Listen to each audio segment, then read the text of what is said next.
齐静将所查的事情一五一十地道了出来，一个字都没有漏。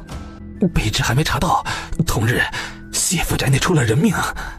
李公公偷眼看向皇帝，见他嘴角牵动，显然已怒到了极致。谢玉渊此刻完全不知道，和他断了关系的张须怀已经悄悄地将此事捅到了天子跟前。他此刻正在江府书房听沈荣、沈毅说话。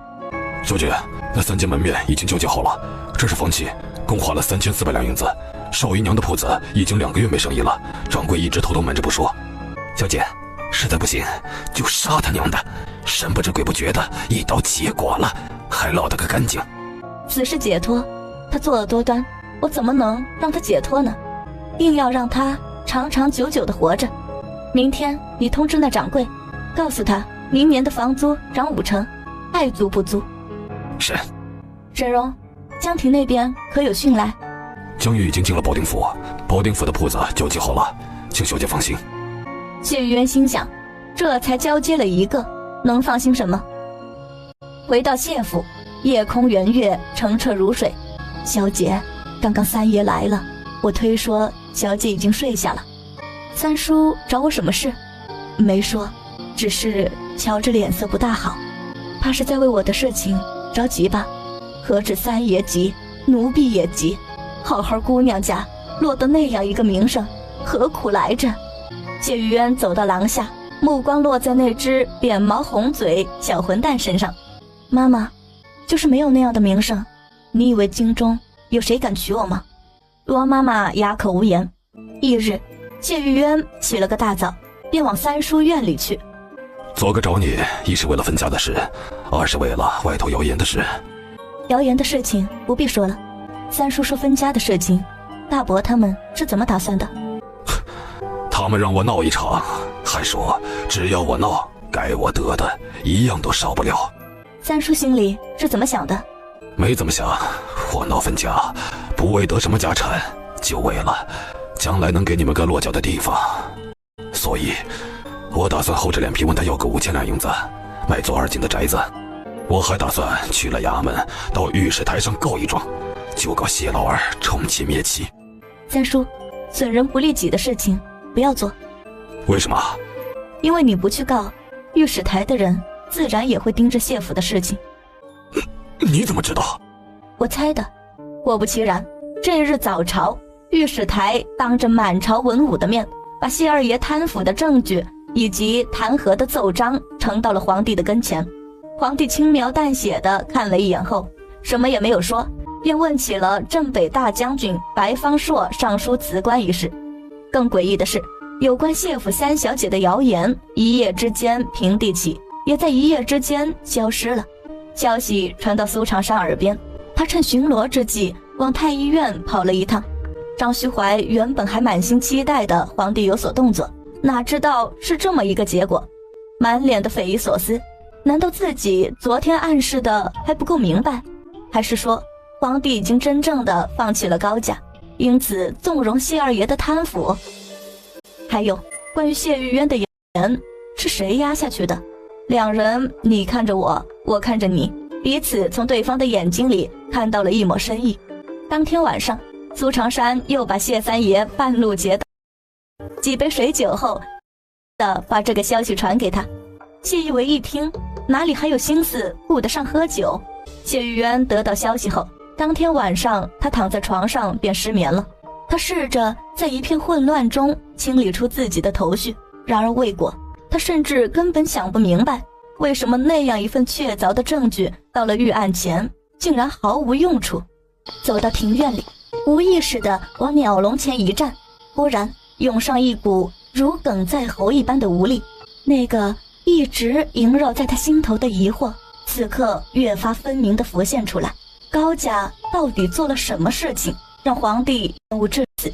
想着想着，他的眼圈骤然泛红，一瞬间，前世今生的种种又涌了上来。太荒谬了！既然厌恶至此，为什么5年前要提起高家？为什么3年前要派王直入江南宣旨？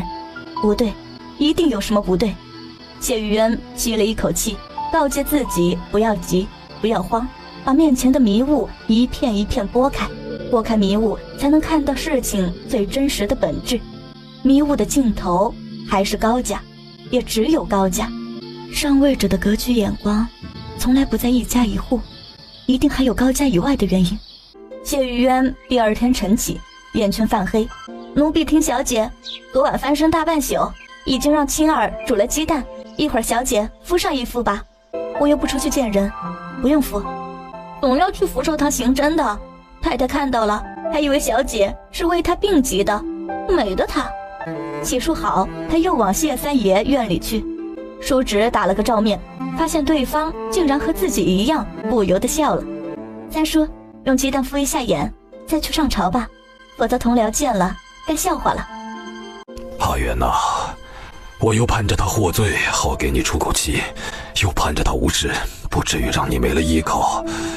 这一晚上，竟是自己折腾自己了。谢玉渊心中一动，几乎立刻就判断出苏长山并没有把自己的事情告诉他，所以三叔并不知道谢二爷贪腐的事情是自己主张揭开的。三叔，我想见见韩先生。见他做什么？替他诊诊脉。在谢玉渊的想象中，韩百川交出了探花爷，名声在外，怎么样也应该学生众多，日子过得体面。令他意外的是，这老先生只在京中租带了一间小小的宅子，身边连个丫鬟都没有。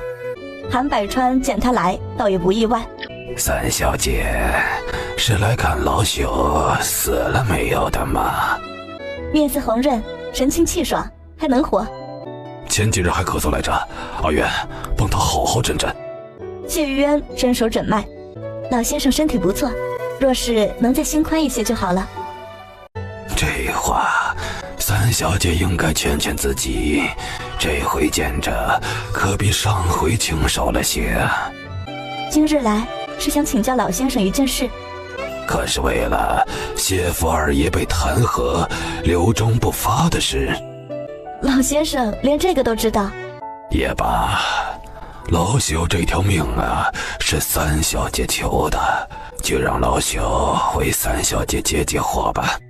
韩百川指了指一旁的小矮凳，你坐那儿去。谢玉渊往小板凳上一坐。我且问你，谢二爷原来在江南当官，江南这是谁的地盘呢？应该是平王的地盘。3年前，安王李景业入江南，江南官员大换血，动的是谁的利益？也是平王。平王居长居嫡，是不是皇位最大的继承人呢？可惜叶皇后去得早，若是叶皇后还在，当仁不让。韩百川赞许地看了他一眼。3年前江南一事，平王一直隐忍至今，端午去江龙舟也是福王更胜一筹，再加上中宫鲁皇后暗中动作，平王这几年几乎是四面楚歌呀。为君之道在于平衡，此消彼长，彼消此长，都非好事啊。谢二爷是平王一系，虽然官位不大，但牵一发而动全身。再加上镇北大将军白方硕在这个节骨眼上要辞官，三小姐，倘若你是上位者，你会如何呀？白方硕是谁的人？镇北大将军又是怎样的一个官位？阿元，白方硕是皇帝的人，他的上司是平王的舅舅，封疆大吏叶长平。我会留中不发。孺子可教也。韩先生，能否把京中的大事说与阿渊听一听？你一介闺中女子，听这些有什么用啊？坐在井里的人，不知道天空的广阔，格局不够的人，看不透大事的走向。阿渊生来为出身所困，如井底之蛙，偏偏我这只蛙的命运裹挟在大事之中。先生，来世上走一遭不易，我想好好活下去。韩百川听这话大吃一惊，看向谢玉渊的眼神又起了变化。在这样的眼神下，谢玉渊浑身鸡皮疙瘩都起来了。他有种预感，韩老先生肚子里大有文章。从韩老那儿回到谢府，已经是傍晚，罗妈妈眼睛都盼直了。小姐一出门就是一天，去哪儿也不说，也不捎个信回来，真是急死人了。妈妈不用担心，我是给韩先生诊脉去了，顺便听他讲讲课。他的课有什么好听的？小姐又不用考状元，听听大有好处。过几日我还跟着三叔去。还去呢？福寿堂都派人来过好几回了，小姐再不去施针，太太又要气吐血了。从前不让诊，这会儿倒来请，还真会自己打自己的脸。不急，让他等着，我先歇一歇。歇一歇是假话，他真正想的是一个人安静地坐在窗下，把韩先生所说的话慢慢消化了。就在谢玉渊静坐的时候，谢二爷浑身是汗地走进了福寿堂，把今日遭人弹劾的事情说给二老听。这可怎么办才好啊？儿子也是闲晃了一整天，四处打击宫里的动静，后来听说皇上留中不发，又忆起了别的事情。那是不是皇上就不会处置你了？还是说皇上他根本不管高家母女的死活了？谢二爷心中实在是酸涩，军心难测，留中是好事，怕就怕万一来个秋后算账怎么办？至于高家母女，他心里也没有谱啊。依我看，赶紧去走走路子，送送礼，让有分量的人帮着说几句话。父亲，现在这个节骨眼上，一动不如一静，先等2天再说。实在不行，你就往我身上推，就说是我不喜欢高氏母女，偏宠邵氏母女。父亲，母亲，事情到了这个地步，儿子同意分家。话音一落，谢老爷、谢太太都不吱声了。儿子被人弹劾，是好是歹，谁都不知道。趁现在分了家，万一有个什么，也有退路。这事我再跟老大商量商量。谢太太等男人离开，今天老三带着3丫头出去了大半天，鬼鬼祟祟的，不知道干什么。老二啊，你可得防着些。还有，他们母女俩是不对，可说到底也是咱们谢家亏欠他们的。老二啊，你看在娘从前偏疼你的份上。母亲，现在还不到时候。谢玉渊带着罗妈妈刚进福寿堂的院子，冷不丁谢二爷板着脸从里面出来，父女俩打了个照面。姑娘家的，没事别往外跑，不成体统。跟着三叔出了趟门，父亲不用担心，更何况我如今这名声早就不成体统了。这话就等于一记耳光甩过去。谢二爷目光阴沉，甩袖而去，目光落在远处的绿柳居，看了一会儿，扭头走向了闵氏的院子。二爷来了。怎么样，他不折腾你了吧？才几个月就折腾了，还早呢。妾做了解暑的酸梅汤，二爷尝一尝。二爷，四小姐在青草院门口长跪不起，说嫡母不请起来，她死都不起。闵氏心里大恨，好不容易二爷往他院里来一次，四小姐那边就出幺蛾子，故意的吧？你先歇着，我去看看就来。二爷看完记得过来，妾最近夜里总惊了梦。放心。哎，最近爱吃酸的还是辣的呀？酸梅汤都喝了，二爷还来问我。谢二爷心中一喜，爱吃酸就是男孩。这边谢玉渊最后一针下去，太太的眼睛睁开来。三丫头啊，得饶人处且饶人，一笔写不出2个谢，将来出了门子，你还得靠着娘家的帮衬。祖母，少操些心吧，你这病就是操心太多，黑白不分所致。你……谢太太真想爬起来往这丫头身上啐一口，却死活都不敢。太太想要病好，还得修身养性才行。这时外头传来李青儿的声音：小姐，快去看看吧，四小姐跪在咱们院门口，逼二奶奶原谅她。闭嘴，祖母刚刚吐过血，这几天身体稍稍有些好转，你们就来气她，你们是想活活把祖母气死吗？谢太太只觉得喉咙里又开始翻涌起来。祖母别气，也不是什么大事，我猜四妹妹就是想唱出戏给大家瞧瞧，给您瞧瞧。谢玉渊，你不用拿话来气我，你还气不死我。阿渊怎么敢呢？祖母可千万不能动气，若再吐血晕倒，我这针就是再有本事也救不回祖母你呀。孽障！谢玉渊迅速收了针，转身就走。走进青草堂，远远就看到丫鬟婆子围了一大圈。小姐，真真是太阳从西边出来了，二话不说就往门口一跪，知道的说她是在演戏，不知道的还以为二奶奶怎么她了呢。娘怎么说？二奶奶笑笑没说话。通知二爷了吗？早就通知了，偏偏到现在还没有来。少姨娘通知了吗？通知了，说是在禁足，没法来。那她怎么来了？谢玉梅怎么来了？自然是深思熟虑一番后来的。太太父亲最恨的人是谁？是高氏。自己若想博得他们的同情，为嫡母高氏是最好的办法。高氏恨他，肯定不会出来见他，更不会叫他起来。这一幕，父亲和太太看了，心里会如何？谢玉梅就打着这样的主意，跪在地上，腰挺得笔直。哼，我倒要看看你们青草堂会如何对他。谢玉渊神色不变地看着他。三姐姐，我错了，我求你和母亲原谅我。不原谅，你就长跪不起，是吗？没错，他就是这么打算的。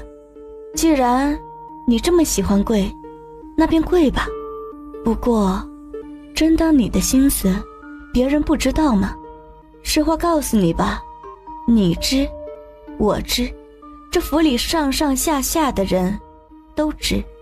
谢玉梅勃然变色，难道说自己这点伎俩，连那些愚笨的下人都骗不过吗？谢玉梅，你要我死，少姨娘要我娘死，你猜我想不想让你们死？你说我会让你们怎么死？啊！若是我，就不会跪在这里，我就往岩谷寺去烧个香，保佑谢二爷的官位稳稳当当。否则，你的戏就是演到了天上去，谢二爷该恨的一样恨。知道为什么吗？因为和他的官位相比，你们母女根本就不算什么。谢玉渊起身，目光落在几丈之远的谢二爷身上。父亲，谢家现在已在风头浪尖上，若是明儿个再传出四妹妹在嫡母院前长跪不起的消息，我和娘就只能往顺天府去喊冤了。喊冤啦！喊冤啦！呀，这小畜生不是哑巴吗？怎么突然会说话了呢？夏夜虫鸣，叫得人心烦意乱。保定府的行宫里，李景业却埋首书桌。阿姑已经到了宁夏府，叫声可真快。王爷，世子爷的人来了，进来。王爷，世子爷让我给您捎个信，京中谢三小姐出事了。李景业越听越觉得胸臆间有什么东西溢出来，然而脸上却没有任何表情。还有，小的刚刚接到世子的消息，御史台的弹劾奏章，皇上刘重不发，世子爷问王爷该如何办。你们世子的意思呢？世子说猜不出那位想做什么。李景业望着眼前的人，心中惊悸到了极处，连苏长山都猜不出来，这事儿倒不太好办。世子爷还让小的告诉你，皇上下诏后把周大人叫到了御书房，世子猜测多半是在商量白方朔的事情。户部尚书周启恒，兵部的事情就要和他商量，看来父皇最信任的人还是他呀。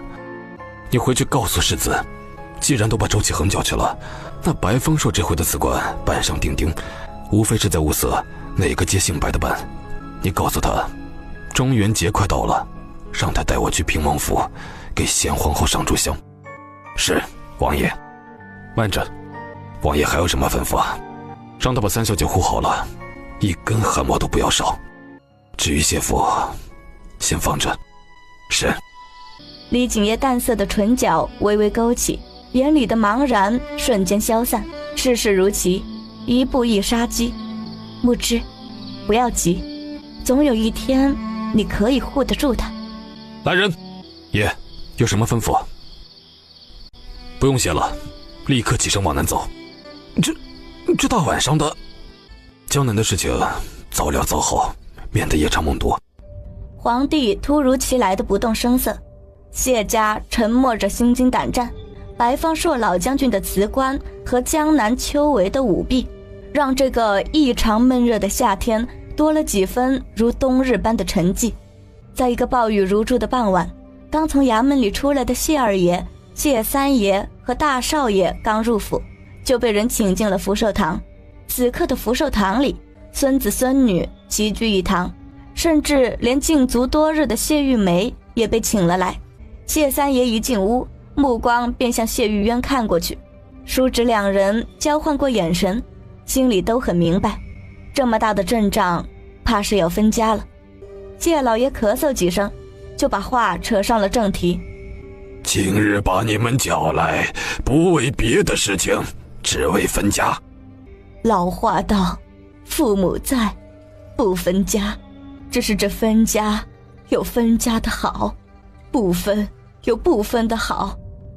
如今我和老爷年岁大了，身子骨也不瓷实，大爷二爷人到中年，也是时候分家析产了。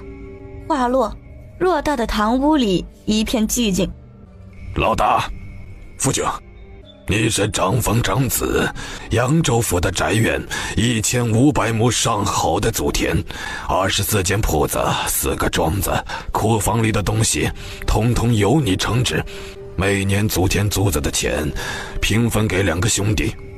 谢老大惊了一大跳，老两口几乎是将整个谢府一大半的财产给了他。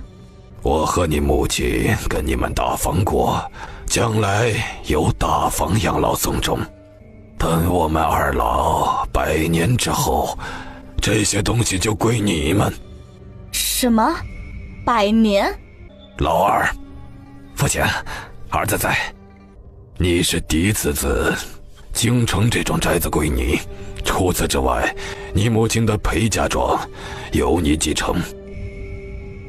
谢二爷眯着眼睛计算了一下，京城的宅子虽然比不上扬州府的大，却胜在值钱。母亲的裴家嫁妆本就不少，虽然比不上大房，却也是相当的不错了。宫中账上的银子还剩下4万，这4万，大房二房一人1万，还有2万留给二少爷娶媳妇用。3位未出阁姑娘的婚事，由你们娘老子自己看着办，宫中不再掏钱。老三，父亲打算分我些什么？你是庶出，庶出的儿孙是没资格继承家业的，但你再怎么样也是我的儿子。我存了3000两银子的私房，你出府领过吧。谢玉渊，3000两，老爷这是在打发叫花子呢。老爷既然把嫡和叔分得这么清，儿子无话可说，谁让我没有托生在嫡母的肚子里？但有件事情，我倒想和老爷辩上一辩。你想辩什么？大小姐结婚，宫中掏了1万两银子作为陪嫁嫁妆，府里4个姑娘，嫡的庶的暂且不论，阿院二房嫡女，嫁妆按理按份得跟着大姑娘的份例，一个子都不能少。谢玉渊看着三叔剑拔弩张的脸，唉，三叔啊三叔，你为我出什么头啊？当老爷说3位未出阁姑娘的婚事由你们娘老子自己看着办，宫中不再掏钱时，他就听出来了，这是在拿捏他。谁让告示把他的嫁妆给圈了锅？还有，你侄女的事情由他娘老子做主，轮不到你插嘴。你们简直欺人太甚！老三呐，3000两银子不少了，如今家里光景不好，你得体谅做长辈的不易。再者说，你好歹也是中了探花的人，将来前程无量，你2个兄长都比不上你的本事，就不要再惦记着谢家那点儿可怜的家产了。大伯母也认为这样分家产合理吗？阿渊呐，合理不合理也不是我们说了算，一切都听老爷太太的安排。大哥哥，二姐姐，你们觉着呢？我是孙子辈，这屋里没有我说话的份。二姐姐，你呢？三叔说的话也不是没有道理。玉壶，饭可以乱吃，话不能乱说，更何况这里没有你说话的份。谢玉壶垂着头，满心委屈。谢玉渊听罢，长长的松了口气。二姐，就冲着你今天这句公道话，这辈子我都把你当亲姐看。祖父祖母，三叔得了这3000两，日后还要赡养你们吗？哼，自然是不用的，等的就是你这句话。谢玉渊走到谢玉为身边，三叔，3000两就3000两吧，总比没有的好。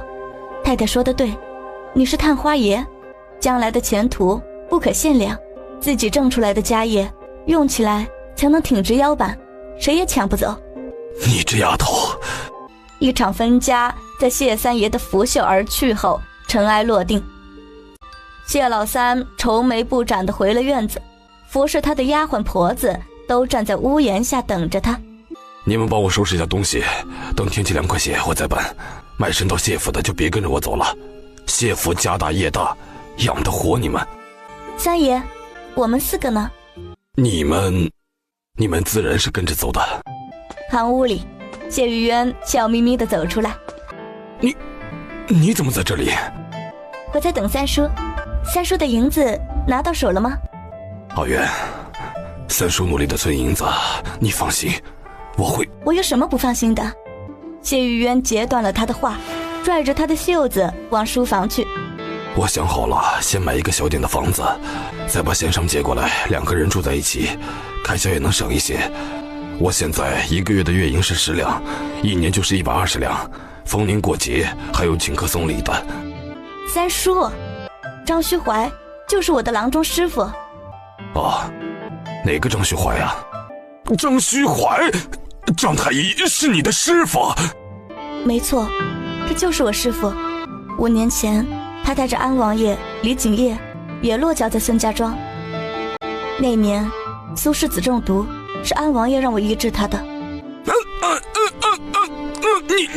你三叔，还有一件事，娘在京中有座陪嫁的宅子，就在谢府的边上。从今天起，那宅子也是你的宅子。我这是在做梦，我一定是在做梦。三叔，你把东西收拾收拾，今儿晚上就搬过去。我已经让罗妈妈领着人去帮你收拾院子了，4个丫鬟一并带走。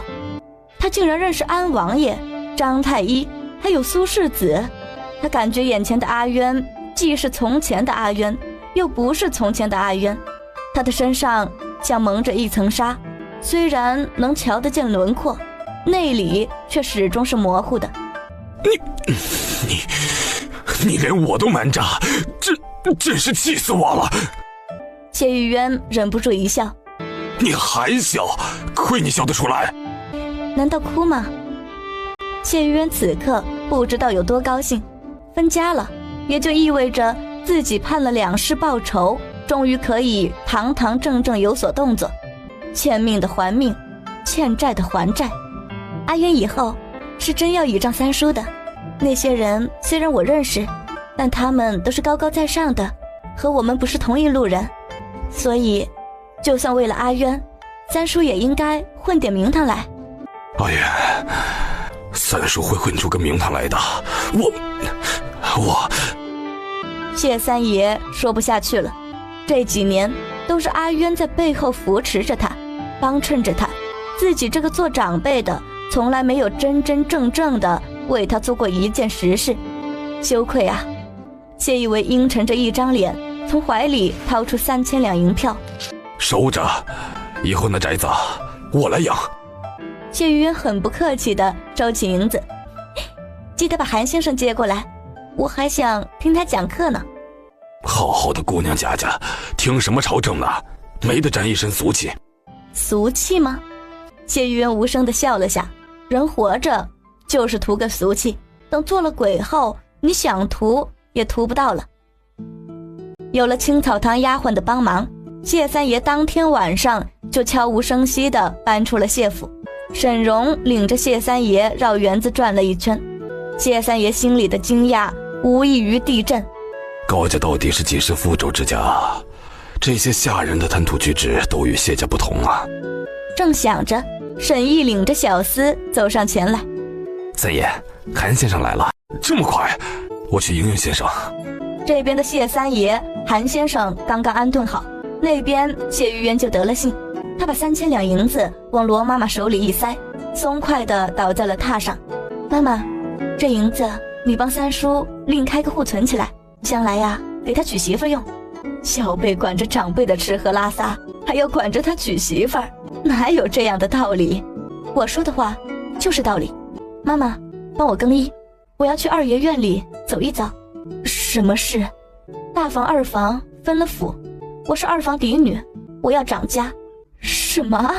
谢玉渊看着外头深深的夜色，从今天开始，谁也别想欺负青草堂半分。你要掌家？分了家，祖父祖母跟着大房过活，娘必是不出，我是二房唯一的嫡女，理应挑起大梁。偌大的二房，总不能让姨娘当了家吧？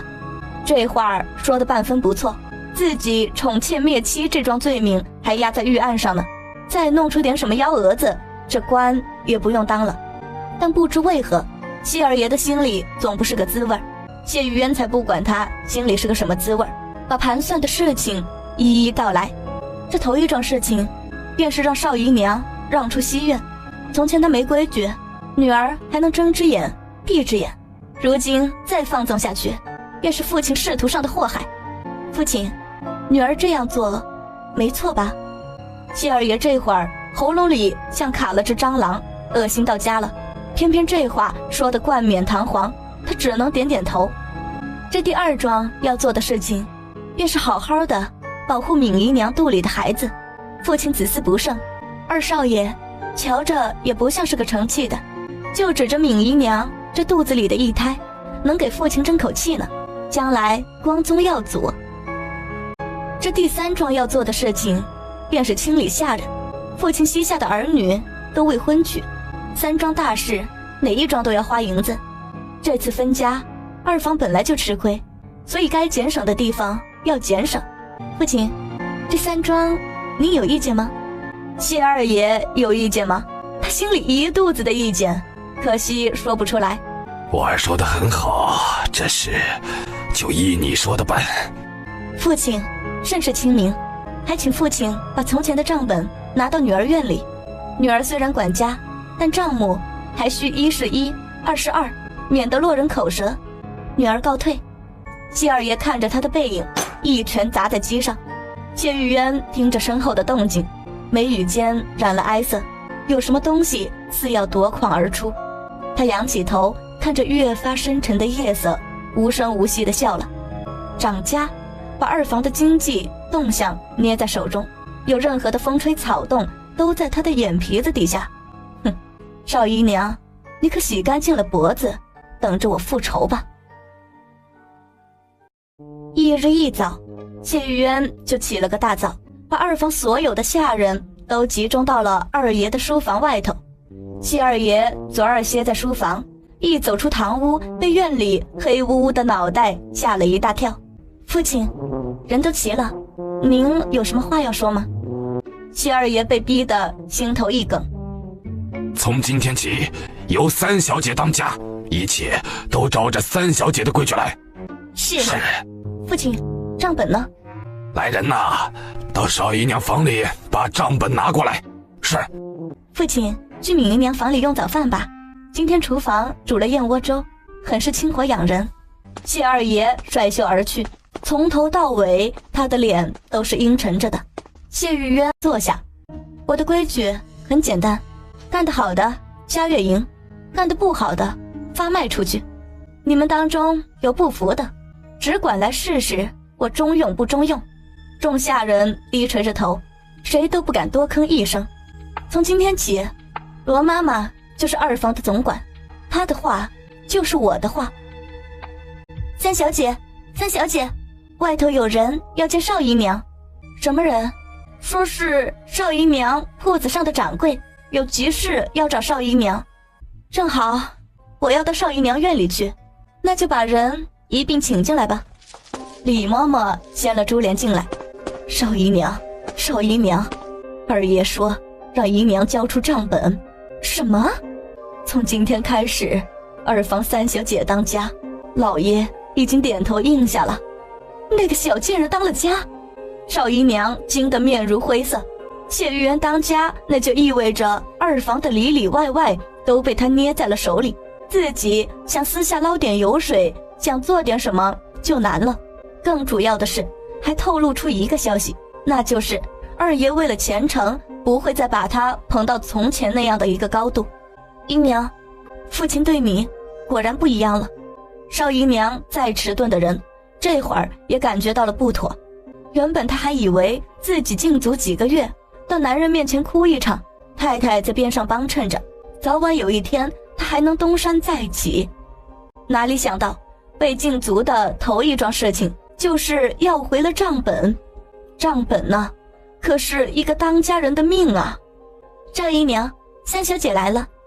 姨娘，她来做什么？不管她来做什么，走，咱们娘俩去会会。母女二人刚走到院子，就看到谢玉渊进来，身后跟了一群丫鬟婆子。来人，把少姨娘请到她该去的院子。从今天开始，这院子就是青草堂的。什么？什么？他没听错吧？谢玉渊，你想干什么？你是听不懂人话吗？我说，从今天开始，这院子是青草堂的。凭什么？就凭我是嫡女，就凭我现在长着家。我从前忍着让着，是不想和你们计较，也没时间来计较。如今为了谢二爷这个官位能够做得安稳，该有的规矩也该立起来，否则你这个谢府小姐就该到牢狱里去当了。当真把三叔赶出去，他就没有倚仗了吗？大错特错，他最大的倚仗根本不是谢三爷，而是他自己，还有二房唯一嫡女的身份。少姨娘以下犯上，不守妾德；四小姐再述犯敌，不守闺中教养，两人都需要进行修养。来人，把少姨娘和四小姐挪至新念堂。谢玉渊，你敢？你看我敢不敢？谢玉渊笑眯眯地挥了挥手。你们这帮贱人，你想干什么？想造反吗？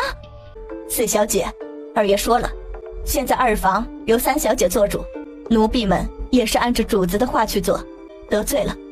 父亲说了，三小姐，这院子让给青草堂，我不敢有话说，但少姨娘，我记得从前提醒过你，一个妾就不要自称我，你还没有那个资格。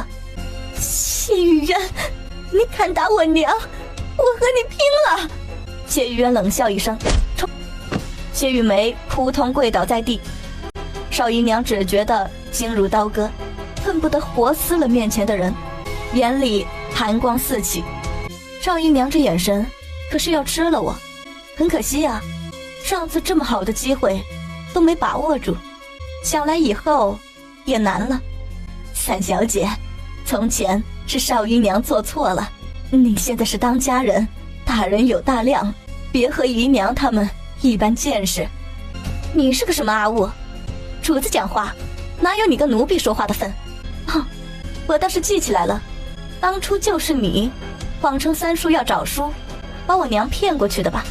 三小姐，来人！三小姐有什么吩咐？李嬷嬷勾结贼匪，吃里扒外，打30板子，发卖出去。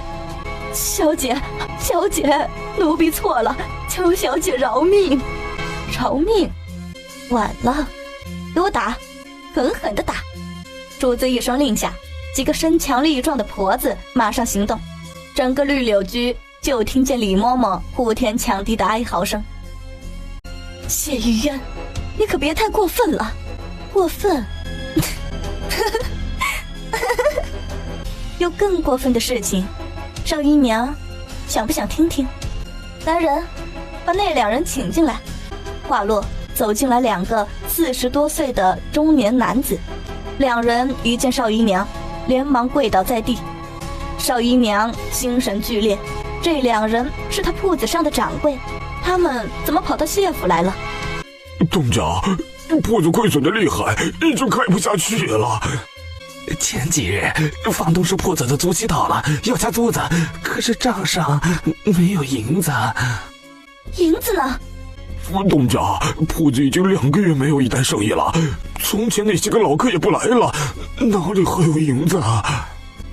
东家，我们这个找上门来也没别的意思，这生意做不下去，我们也没脸拿您的月银，这就向您请辞去吧。你们怎么能这么没有良心？东家，你这话可说错了，我们2个要是没良心，早就卷银子走人了，还等到今天呢。赶紧开溜！回来！你们给我回来！少姨娘吼得声嘶力竭。这2个铺子是她用她的私房银子开的，刚刚回了一半的本钱，还有一半都压货上头。现在这些过了时的布料，她卖给谁去？谢玉渊慢慢靠近，凑过去。少姨娘，这才刚刚开始，你拥有的东西，我会一件一件通通拿走。你在说什么？我说，好戏还在后面。少姨娘，三小姐刚打了20大板，这老货就昏死过去了。泼了冷水，继续打，30板子，1板都不能少。少姨娘眼前一黑，仰面倒地。姨娘！一日一早，谢玉渊命下人把少姨娘的院子重新清扫了几遍，挑个黄道吉日和娘一道搬了过去。搬迁那天，他故意掏出5两私房银子，让李青儿置办了一桌酒席，请所有人过来吃席面。可惜整个谢府除了谢玉虎外，再无一人赴酒席。谢玉渊既不气也不恼，让娘做了主位，又把罗妈妈和几个丫鬟拉上了桌。谢玉虎见状，一脸的忧心忡忡。三妹，凡事过犹不及，即便不为眼前，也得为以后想一想。想什么？二姐姐，你可知道这几年我都快憋闷死了。玉虎，你就让他倡议一回吧。谢成林顶着一头的怒气冲了过来，目光阴狠地落在谢玉渊身上，仿佛下一瞬他就要活活撕了他。来人，把二奶奶和2小姐送回房。不许走！几个大丫鬟见3小姐脸色铁青，忙要上前扶人。谢成林对着那些丫鬟拳打脚踢。天堂有路你不走，地狱无门你偏来寻。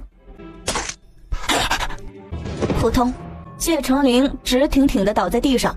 谢玉渊慢慢蹲下来，我们讨论一下怎么个死法痛苦少一点。这女人是什么鬼？她在她身上做了什么？为什么这会儿连话都说不出来？拿根绳子吊死你？不好，吊死鬼太难看，舌头伸得老长。毒死的话也不太好，从毒发到真正咽气还有半盏茶的时间，要死不死的最让人难受。实在不行就拿剪刀吧，一下一下往心口戳，等血流干净了，人也就死透了。谢成林，今天先给你一个教训，敢再有下一次，我就直接取了你的狗命。谢成林两眼一翻，吓昏了过去。姨娘不好了，2少爷被人从青草堂抬出来了。他怎么了？姨娘，他冲到青草堂找3小姐算账，3小姐不知道用了什么法子把他给制住了，还说什么？还说要取他的狗命。妖女啊！姨娘，连二哥都拿她没办法，咱们怎么办呢？少姨娘听得心中一痛，这几日不仅二爷没来，连太太都没有派人来，自己要强了半辈子，难道最后就是这么一个下场？二爷那头知道他儿子被欺负了吗？二爷人在敏姨娘那里，奴婢派人去请了几次，都被敏姨娘给打了回来。哎呦喂，姨娘，父亲是不成了，咱们还是派人去求求太太吧，太太总不会见死不救吧？姨娘，四小姐在吗？太太派人来了。赵氏母女对视一眼，顿时像看到了希望。赵姨娘，四小姐，太太让奴婢给你们带个口讯，是不是祖母要放我们出去？太太让姨娘和四小姐稍安勿躁，等这阵风头过了再想办法。什么？而此刻北城的官道上一骑快马飞驰而来，入了城内，快马加鞭地往皇宫驶去。今天晚上正好是禁卫军统领齐敬当值，这不是保护安王爷去江南查案的神机营副将吴楚吗？他怎么回京了？与此同时，魏国公府的世子书房，一黑衣人翻窗而入，从怀里掏出一封书信。邹长山接过信一瞧，惊得眼睛都快瞪出来了。来人，备马！苏长山骑马直奔怡红院，在天字1号房里找到了正在听小曲的张须怀，立刻把信递了过去。张须怀看罢，半天没有回过神来。遇刺，伤重，遇谁的刺？伤重到何等程度？一无所知。这会宫里应该又快收到消息了。他和罗先生派出御医治病，下吏刑部查案，除此之外我想不出别的。咱们该如何办？我别的不怕，就怕这鬼身子。他这鬼身子还真不是一般太医能治的，重伤再加上体内有毒，万一真有个什么，张须怀不敢往下想。自己倒是可以向皇帝上书，反正那皇帝老儿也知道他俩要好。可关键问题是，自己便是去了，与他的毒也无半分益处。倘若还有一丝希望，当在那丫头身上。只是谢家那头。苏长山见他莫名其妙来了一句：什么谢家那头啊？你能不能把话说清楚些？苏长山，我想让谢玉渊走一趟。他跃入树梢时，谢玉渊躺到了床上。妈妈，今儿我很高兴，回谢府这么些年，从来没有一天像今儿这么高兴过。妈妈知道，娇姐这些年因为高家憋屈了。何止憋屈啊，都快憋出病来了。妈妈，倘若爹在就好了，爹在，娘就能多笑笑了。罗妈妈，妈妈，这世上能有一个人为你把螃蟹的肉一丝丝的剥好，看着你吃，哄着你吃，是件多么难得的事儿。小姐，睡吧。哎，我只是心里有些难过。谢玉渊的声音越来越低。精致的卧房，少姨娘的冷笑，孤零零的槐树，套在树上粗烈的绳，她上辈子经历过的种种浓墨重彩，在梦里重复出现。娘，娘！谢玉渊猛地睁开眼睛，还没等缓上一口气，就隐隐看到一个黑黝黝的人影。谁？我。苏长山，你深更半夜的来这里做什么？来，张旭还在外面等着，三小姐能不能见一见？师傅，是不是有人中了什么毒，需要我去救？谢玉，你猜对了，丽景也出事了。一墙之隔的马车上，角落里放了2颗夜明珠，三人团团而坐。旭怀，你直说吧，他猜到了。那我就直说了，谢玉，我想请你往南边走一趟。出了什么事？他在半路上遇到了刺客，受了重伤。只是受了重伤，江南有的是好郎中，找他做什么？我不瞒你说，这些年他的毒已经扩散到4经8脉了，再加上重伤。谢玉渊听到这里，已经完全明白过来，眼睛有些发涩。当初在孙家庄，他就说过，李景业的病断根不易，但活到娶妻生子没有问题。这才刚刚过了5年，时间是不是太快了些？这些年他活得挺累的，用殚精竭虑来形容也不过分。哼，人活着才有希望，死了，就算坐上了皇帝的位置，又怎么样？张旭怀被怼得说不出话来。谢玉渊，现在不是说这话的时候，你怎么说？这一问让谢玉渊一下子水深火热起来。去几天？谢家那头怎么交代？他走了，娘怎么办？不去，眼睁睁地看着那个人去死吗？什么时候动身？谢玉渊，我就知道你会同意的。您老人家都亲自上门了，再说魏温还在你手上呢，我能说不吗？师傅，别得意太早，我怎么去？谢家那头怎么交代？你得一一想好。这不是我要想的事情，我请得动你就行。苏长山摊了一下手。实话说，我还没想好啊。倘若你是个男子，我还有些办法，偏偏你是个闺中女子，当真是一点办法都没有。实在不行，我只能拿你三叔当挡箭牌。三叔做挡箭牌，只能挡1天，挡不了10天半个月。苏长山无奈地挠了一下头。岩谷寺的老和尚曾是我二舅舅的师傅，倘若我带着我娘去那里礼佛吃斋半个月，应该不会有人怀疑吧？张旭怀和苏长山同时眼前一亮。你们等我下，我请我娘手书一封，求她看在二舅舅的份上帮下忙吧。阿渊，外头的刀光剑影和内宅不一样，你可想好了？娘，当初娘求苏世子、张太医帮忙，他们犹豫了吗？你磨墨吧。墨迹尚未干透的纸塞到了苏长山手里，丹田一提，消失在夜色里。办妥了，妥了，来人，爷有什么吩咐？把这送到岩谷寺，一定要亲手交到老和尚手里。爷放心，小的一定办好。车轱辘慢慢滚动，在这寂静的夜里，一下一下滚在两人的心上。张旭怀，你在想什么呢？在想，那丫头兜兜转转的，怎么总跟咱们扯上关系啊？谢玉渊在院子里静静地站了一会儿，心里说不出是什么滋味。担心那人的生死是一定的，但担心之余，却又有些不一样的什么在心底发酵。他回到房里，看着一旁心惊胆战的罗妈妈。妈妈，这一趟的时间不会短，我把娘放在岩谷寺，以放在谢府安全。青草堂你帮我守着。小姐放心，跟去的人，小姐心里有数了吗？妈妈，这一回我是去救人，哪儿还能带丫鬟？那小姐金枝玉叶的。妈妈，从前在孙家庄，我什么没干过。我现在担心的是，怎样说动谢二爷同意？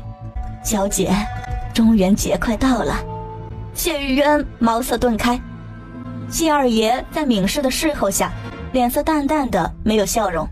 闵氏知道他在气什么。三小姐刚当家几天，就发落了绿柳居，把李嬷嬷打得皮开肉绽，又将谢府里的少姨娘眼线拔去了一大半。如此雷厉风行的手段，除了是向少姨娘报复外，根本就是向谢二爷示威。谢二爷堂堂一家之主，威严受到挑衅，这脸色能好看吗？闵氏想着罗妈妈的交代，忍住想帮三小姐说好话的冲动。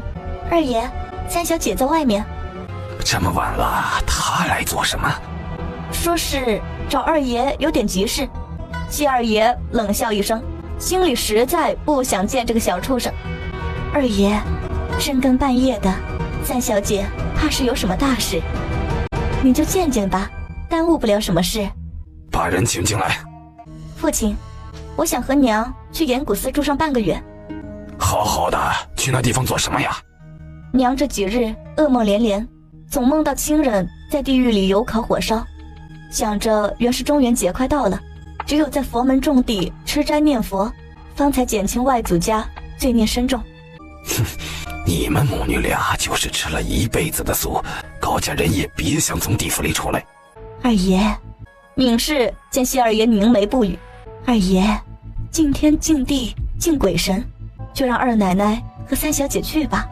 妾身听说做鬼的人心愿未了，中元节鬼门大开，找上门就不好了。胡扯什么？咱们钟鸣鼎食之家，就算是厉鬼也不敢找上门来。父亲，惨死者，厉鬼也。去吧，好生吃斋念佛，给你们高家人赎罪。父亲，女儿这一去，内宅无人，就劳烦敏姨娘看顾几日吧。投之以桃，报之以李，扶敏氏上去，总好比被少姨娘钻了空子要好。一切妥当，谢玉渊回到青草堂，罗妈妈几个早就帮他把东西收拾得妥妥当当。谢玉渊倒头就睡。翌日，马车一路向北，出了北城门后，守在城门口的大庆、二庆悄无声息地骑马跟上去，远远地护送着谢府的马车。1个半时辰后，马车驶到了寺门口，早有得讯的小沙弥迎了上来。谢玉渊没来得及细看寺中景色，就跟着小沙弥往后院去。到了门口，2个中年男子一左一右站立着，院里散落着几个婆子。谢玉渊心里很清楚，这些人都是苏长山安排过来的，为的是保护娘的安全。谢玉渊入了屋子，迅速换上了早已备下的小沙弥的衣裳，将头发梳成男人模样，与高师告别后，便跟着引他们进来的小沙弥离开。苏长山早就候在外头。谢玉啊，事出紧急，我没办法送你，有二亲一路保护你，路上艰辛，你稍微忍一忍。我没有那么娇气，你有什么话要我带到？你告诉他，把欠我的东西还清了，再死也不迟。哦，劳你遣人和我三叔说一声，让他不必提心。还有，护好我娘。有我在，你娘不会少一根汗毛。谢玉，一路顺风。一路顺风这话说起来容易，做起来却是难了。为了不引人注意，走的并非官道，而是羊肠小道。3个时辰下来，谢玉渊几乎要被颠散架，心道还不如给他骑马来的舒服一点。一连走了3天，又赶了2天的路，2人赶到了幽州。一入幽州城，车速便慢了下来。二小姐，王爷住在客栈里，小的不能陪你进去。为什么？这次陪着安王入江南的是神机营的正副2将，正将是程潜，副将是吴楚。吴楚回了京，现在程潜跟着王爷，他认识小的王。程潜为人如何？武将世家出身，人很聪明，瞧着5大3粗的样子，但心细如发。好吧，我尽量不露出马脚。谢小姐别怕，程将军是我们家世子的发小，就是他派人送信给世子爷的。自己人？我逼的不是他，是他手下的人。小的跟着世子爷之前，也在神机营混过几日。说话间就到了客栈。这3小姐可真的不简单呐，这么艰苦的路程，愣是没叫声苦，也难怪张太医和世子爷信任他。客栈的小伙计见是个眉清目秀的小和尚。不好意思啊，我们客满了。谢玉渊掏出一锭金子放在柜台上。最好的房间也客满了吗？有，还有一间天子2号房，只是……话说到一半，从楼梯上走下来一个当兵的人。官爷，这位小和尚想住天子2号房，您看。阿弥陀佛，小和尚刚从苏家做完法事出来，赚了点银子，只想睡个好觉，还请官爷通融一下。我管你是苏家来还是吴家来，这天子2号房。什么？苏家？苏长山？程潜惊得眼珠子都快掉地上了。有银子可以住，有金子更可以住了。多谢官爷。小和尚，你跟我来。这长衫脏得很，今天晚上得换一身新的了。程潜只好皮笑肉不笑的冲谢玉渊点了个头。苏长山，你小子是脑子被纸糊住了。太医院那么多能人，你请个毛还没长齐的小和尚给王爷看病，你是诚心想让程某人的脑袋落地？王八蛋！此刻，京城怡红院。哟喂，谁在想我？谢渊进到房间，放下手里的包袱，反锁了房门，简单的洗漱了下，换了套干净衣服后，从包袱里拿出银针，等着。他有种预感，李景业的房间就在他的隔壁。这时，房门敲了几下。小师傅，能不能劳你帮我家公子念些平安经？打开房门，与青山对视一眼后，跟着他拐进了一旁的房间。他眼角的余光看到了拐角处，程浅抱着胸，瞪着两只大眼睛瞧着他。床帐拉开着，一个人无声无息地躺在那里。稍稍走近，他才发现李景业睁着两只黑沉的眼睛看着他。那个，别来无恙啊。声音柔软的如一片绒毛，轻轻地撩过李景业的心。他是真的没有料到来的人会是他。张雪会找的你，确切地说是求。青山，搬个凳子过来。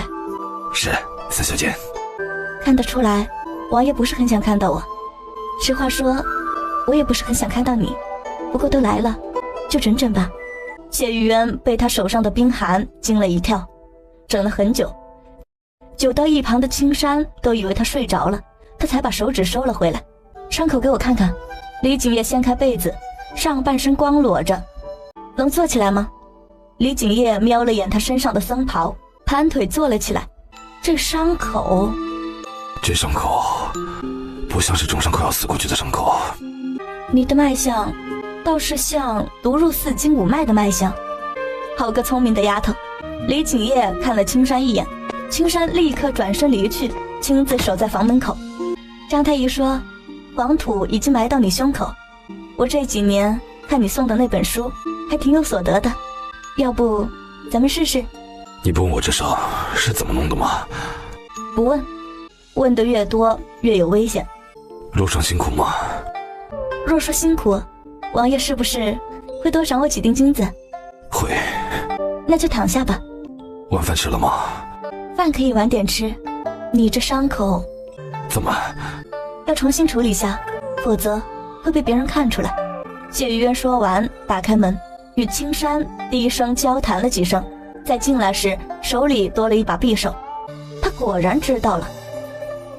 没错，所谓的刺客并不存在，是青山蒙脸扮了一回。青山跟了他10多年，情分非比寻常，下手的时候没有那股狠劲，伤口很浅也不狰狞，倒像是轻轻划上去的一样。这事儿除了青山乱山外，他谁都瞒着。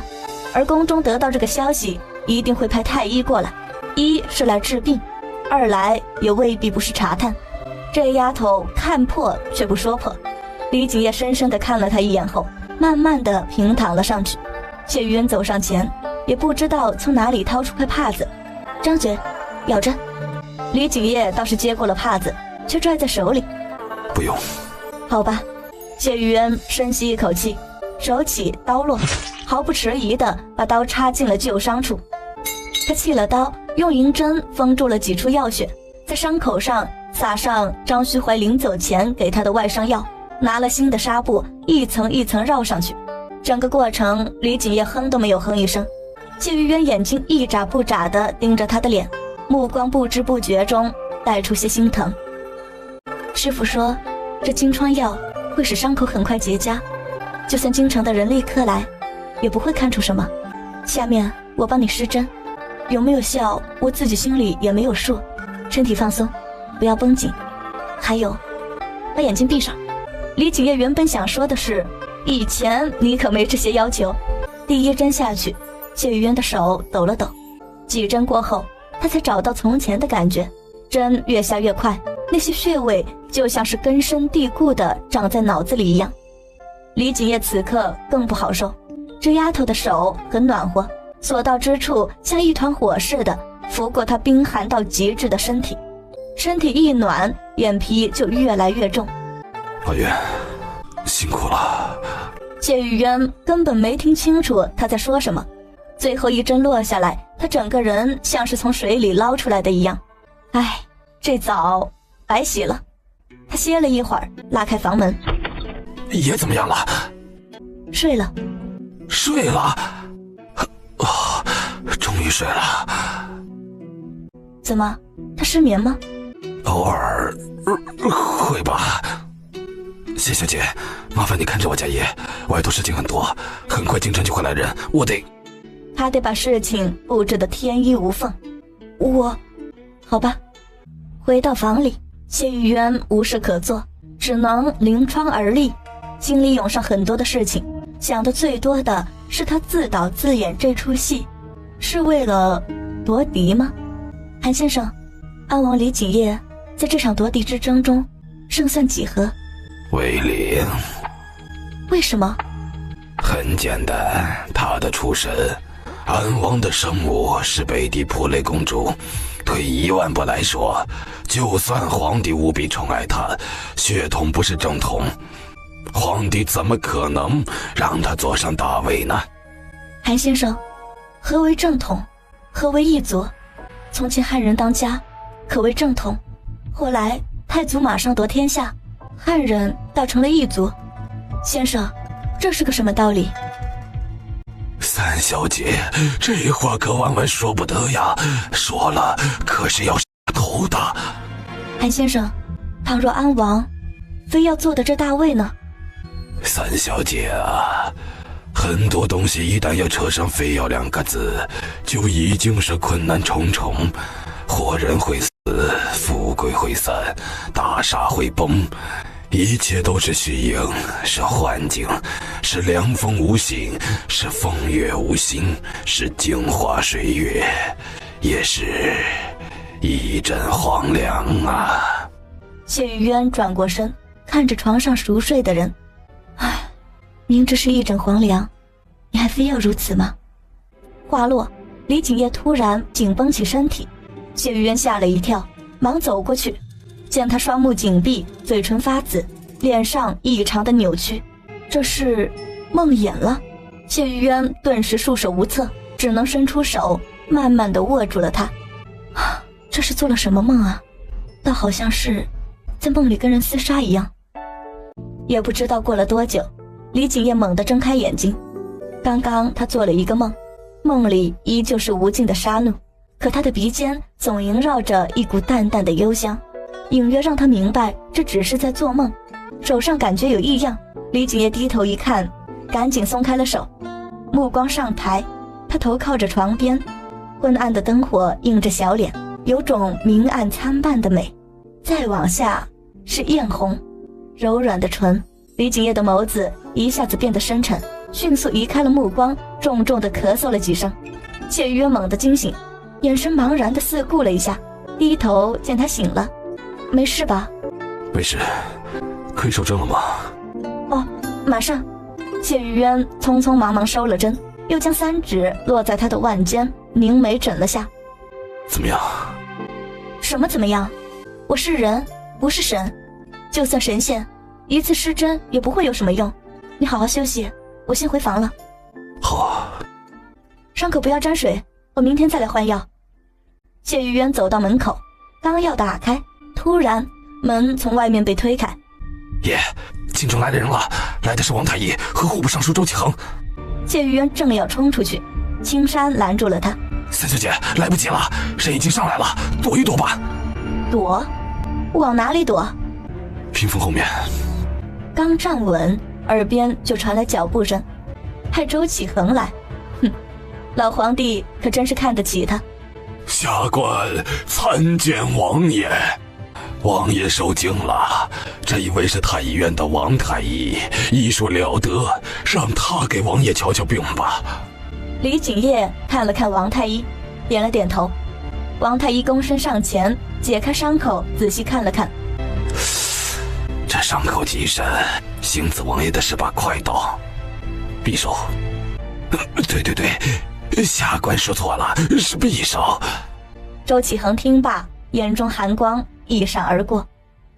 王太医，这伤口要用什么药吗？回大人，上好的金疮药就行了。